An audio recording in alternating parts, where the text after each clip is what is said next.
jamaah, ada seorang syekh cerita dalam salah satu ceramahnya, cerita tentang seorang dokter perempuan di sana, di Arab sana. Ada seorang anak lelaki bawa ibunya masuk ke dokter ini, subhanallah. Ibunya ini gila. Anak-anak muda ini, belum nikah, dia bawa ibunya. Nanti ibunya tersenyum sendiri, ketawa sendiri. Masuk ke ruang dokter itu, mejanya dokter diputerin sama ibunya. Anaknya minta maaf, ya dok, kata dia. Sekali-kali nanti ngeliat di televisi dokter itu ada gambarnya Ka'bah. Ibunya ngomong, nak kau bukan nak ngomong, kamu bohong Mat kau bohong sama ibu. Katanya mau dibawa umroh ibu, kata dia. Nanti diludahin anaknya, digigit anaknya. Nanti kerudungnya ibunya terbuka, dipasangin lagi.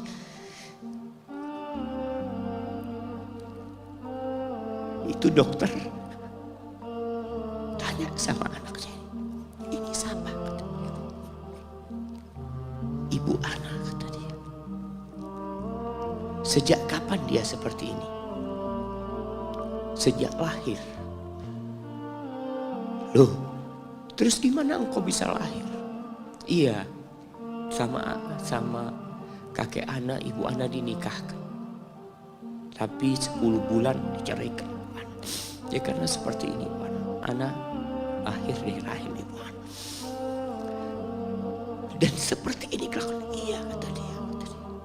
Engkau berbakti sama dia, kata dia. Dia kan gak kenal sama engkau. Iya, dia gak tahu sama anak. Tapi Allah tahu kalau dia ibu anak. Allah tahu kalau dia ibu anak. Anak harus berbakti sama dia. Ditanya, ibumu sakit apa? Ibu kena gula. Katanya kena ini. Setelah dikasih resep, itu dokter cerita, pasiennya keluar, ditutup pintunya. Dokter ini nangis. Dia mengatakan, ana sering dengar ceramah tentang birrul walidain. Ana sering mendengarkan tausiah ustaz tentang berbakti kepada orang tua.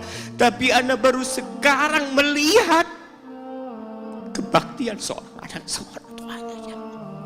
Ibunya gila, dia tetap berbakti. Dan dia mengatakan, iya ibu anak gak tahu sama anak, tapi Allah tahu kalau dia ibu anak.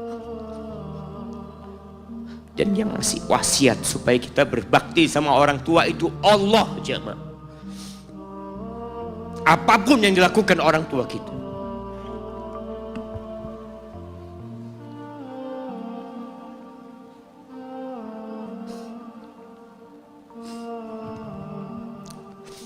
Apalagi ibu. Allah katakan, hamalathu ummuhu kurha wa wada'athu kurha. Ibu kita, hamil kita itu dalam kondisi yang sulit.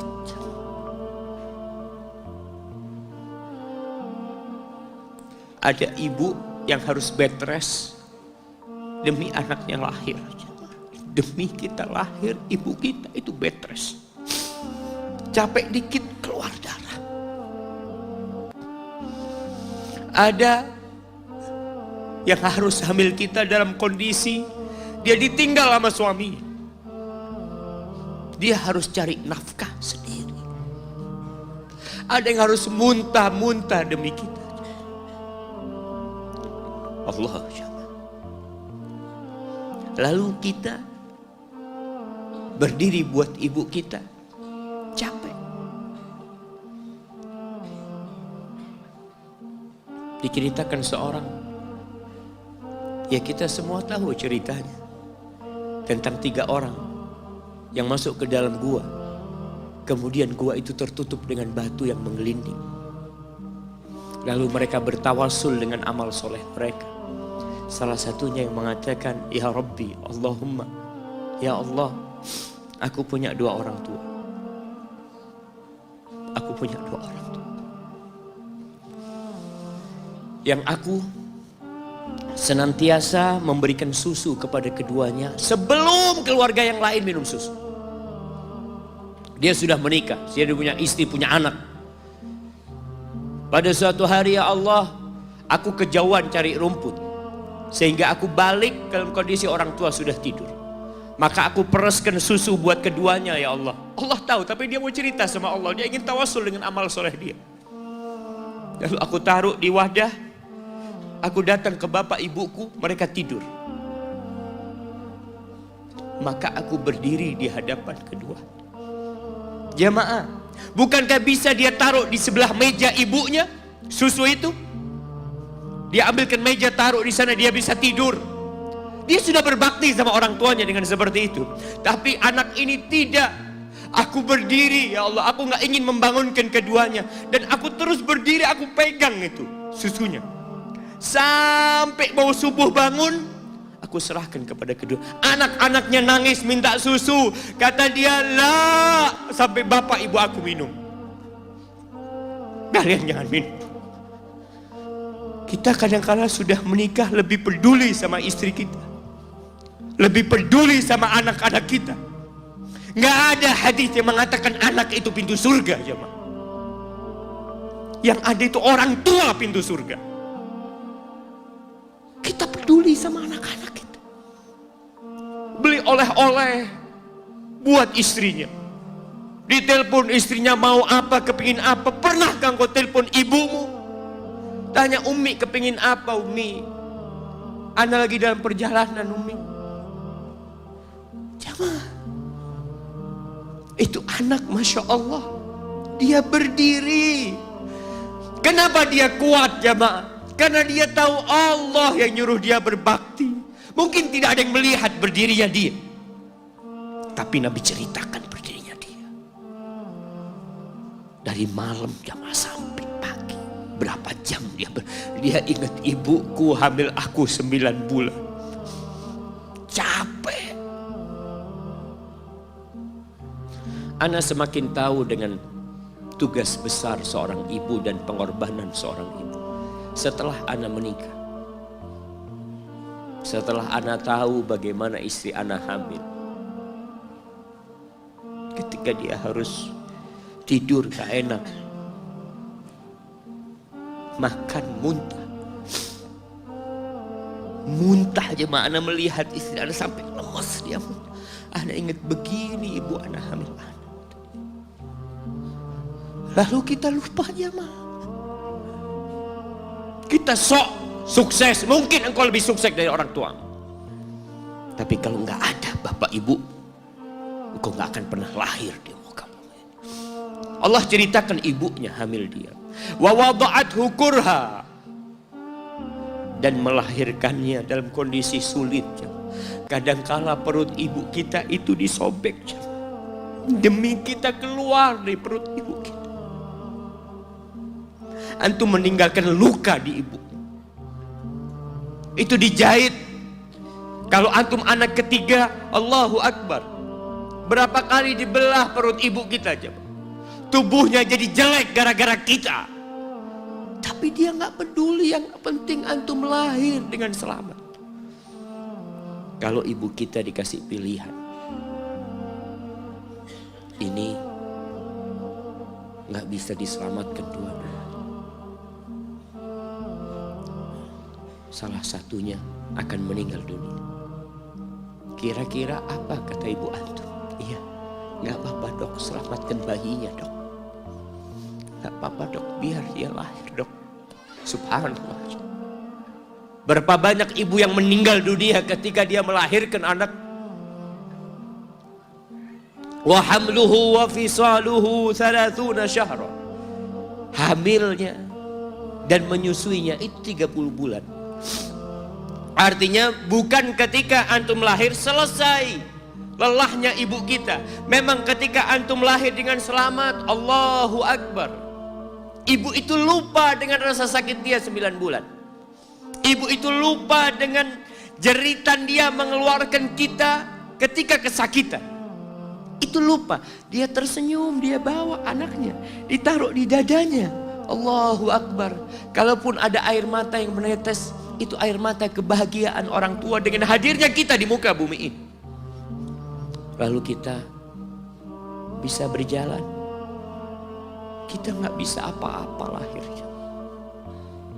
Allah rekam kebaikan ibu kita. Kita disusui sama ibu kita. Berapa bulan? 2 tahun. 24 bulan disusui. Mungkin ada yang kurang, mungkin ada yang lebih. Tapi yang jelas kondisi kita tidak bisa berbuat apa-apa. Kita hanya bisa menangis, jemaah. Antum lapar menangis, buang kotoran menangis. Siapa yang datang membersihkan kotoran antum? Ibu antum. Yang gendong antum siapa? Ibu antum. Dia susui. Subhanallah, sampai anaknya agak besar sedikit, diajari bicara sama ibunya, diajak ngomong sama ibunya, diajarin berdiri sama ibunya, diajarin berjalan sama orang tuanya. Allahu Akbar. Kemudian ketika antum sukses, antum berangkat ke luar negeri, antum berangkat ke luar kota, meninggalkan kedua orang tua antum, boleh, asalkan dengan ridho orang tua antum. Kalau ibu antum telepon, antum di Batu sini, kuliah, sampai sukses jadi pengusaha di sini. Ibu antum di kampung telepon, nah ibu ingin kau balik ke kampung. Jangan pernah mengatakan, Bu, anak kerjanya di sini, ibu. Saya ditugaskan di sini, tinggalkan semua pekerjaanmu, pulang ke rumah. Ustaz, gimana dengan istri dan anak-anak anak? Yang ngasih makan istri sama anak-anak antum itu Allah Jalla Jalla. Bawa pulang ke kampung, hidup sama ibu antum. Jamaah, ada seorang sahabat yang izin untuk berjihad, izin untuk mendapatkan surga yang paling tinggi, izin untuk bisa memberikan syafaat kepada 70 dari keluarganya. Kalau dia mati syahid, dia datang kepada Nabi SAW, ditanya, bapak ibumu hidup? Iya, kata dia. Pulang engkau ke sana. Fazammal jannah, di sana ada surga. Ilzam rijlaya, engkau tetap di kaki ibumu. Ini mau jihad, bukan mau cari fulus, jemaah. Bukan mau cari kenikmatan dunia, dia mau cari surga. Tapi pintu surga yang paling baik orang tua dapat jauh-jauh. Jemaah, Allah, ketika antum nangis di kasur ibu, di dapur lagi masak, dimatikan kompornya, dia datang jumpai antum. Antum lihat, anak sering lihat ketika kajian, bagaimana seorang ibu yang gendong anaknya yang nangis. Dia ingin dengarkan kajian, tapi engkau menghalangi dia untuk mendengarkan kajian dengan baik. Dia harus gendong. Kadang-kadang nggak boleh deket-deket kajian, yang bawa anak tempatnya lain, dan dia nurut. Engkau ganggu hidup dia dari sejak engkau lahir. Kemudian setelah engkau dewasa, engkau gak berbakti sama ibu. Lupa dengan wa hamluhu wa fisaluhu 30 syahr. Di masa Umar bin Khattab, ada seorang yang datang kepada Umar mengatakan, ya Amirul Mukminin,